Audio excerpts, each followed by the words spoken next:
அம்சம் இல்லையாடாப்பா? தெய்வத்தை வழிபடுற அம்சம் இல்லையா? வழிபாடு கும்பிட்றவங்களா நீங்க? நீங்க தெய்வம் செயல்பட குடும்பத்து மனைமதி இல்லையாடாப்பா? புரியுதா? ஆண் ஒரு தேசம் பொண்ணு ஒரு தேசமா பிரிச்சு கட்டி அடிச்சுக்கிட்டு இருக்கு. புரியுதா? தெய்வமே கெஞ்சில் கிடக்கிறவன். ஆனா தெய்வமே கெஞ்சில் கிடந்தா என் குடும்பத்துல என்னையா சிந்தனை உண்டாக்குற என் மனைமதி இல்லை. புரியுதா? மனைமதி இல்லை. நானும் 2 மேடம் போய் பார்த்து வந்துட்டேன். புரியுதா? ஆனா எனக்கு இன்னும் சரி ஆகலை. புரியுதா? பித்து பிடிச்ச மாதிரி பேரை பிடிச்ச மாதிரி ஒரு நிலைய மனசு இல்லை. ஒரு நிலையிலேயே மனசு இல்லை.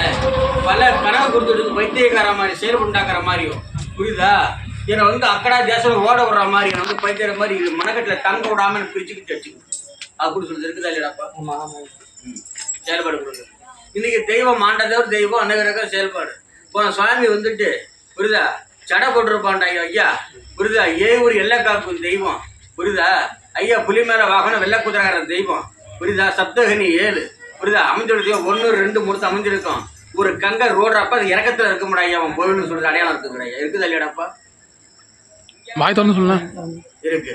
இந்த செயல்பாடு இருந்தாலும் சாமி நான் ஒண்ணுகிட்ட அனுதினமும் கும்பிட்டு வழிபாடு பண்ணி செயல்பாடு பண்ண எல்லா கோவிலும் எல்லா ஆலயத்தையும் நான் இல்லாமல் கவலைப்பாடு பண்ணி கும்பிட்டு பட்டுக்கிட்டு இருந்தேன். ஆனா இருந்தாலும் அவனை நினைச்சுட்டு உத்திராட்ச மாலை போக்குவரத்து செயல்பாடு மாலையாவும் அணிந்து வழிபாடும் பண்ணி வந்தேன். புரியுதா? ஆனா இவ்வளவு செயல்பாடு பண்ணியே எனக்கே இவ்வளவு குறைபாடு கொடுத்துக்கிட்டு புரியுது. செயல்பாடு பண்ணி எனக்கே இவ்வளவு குறைபாடு என் வாழ்க்கையில் திருப்பம் உண்டாகுமா ஆகாதான்? புரியுதா? இதையே குழப்பத்தில் என் சுவாமி என் வாழ்க்கை என்னப்பா ஆகுறது? புரியுதா? இந்த குடும்பத்தை பிரிச்சுக்கிட்டு இருந்த மாதிரி என் குடும்பத்தை விட்டு விளையாட ஒரு நாள் தள்ளி நின்று இந்த வாழ்க்கை ஓட்டிக்கிட்டு இருக்காங்க. புரியுதா? இன்னைக்கு எல்லாம் 50 சனப்பெல்லாம் ஒன்னா சேர்ந்து வரணும். புரியுதா? என் குடும்பத்துல யார் என்ன செஞ்சிருக்காங்க, ஏன் எனக்கு இந்த நிலைமை உண்டாடுச்சு அப்படிங்கிறது தெரிய முடியா.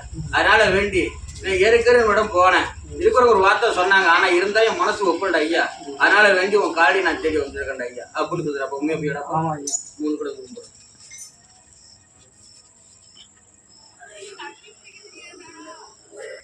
சரி அப்படி இப்போ சுவாமி வந்துட்டான்டாப்பா.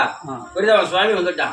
இப்போ சுவாமி என்ன சொல்றானாக்க, எப்ப என் மாட்டுங்கண்ணுக்கு இந்த ஒரே இல்லாமல் செயல்பட கொடுத்துருந்தாண்டா ஐயா. இன்னைக்கு மண்ணில பாதிக்கப்பட்ட மாதிரி மனசு ஒரு பரிவு உண்டாக்குற மாதிரி. புரியுதா? உண்மையா பொய்யாங்கிற மாதிரி. புரியுதா? மனசு பல குழப்பத்தை உண்டாக்கி இன்னைக்கு செயல்பாடு ஓடிக்கிட்டு இருக்கடா ஐயா. அது மட்டும் இல்ல என் மாட்டுங்கண்ணுக்கு செய்வன கோளாறு இருக்கடாப்பா.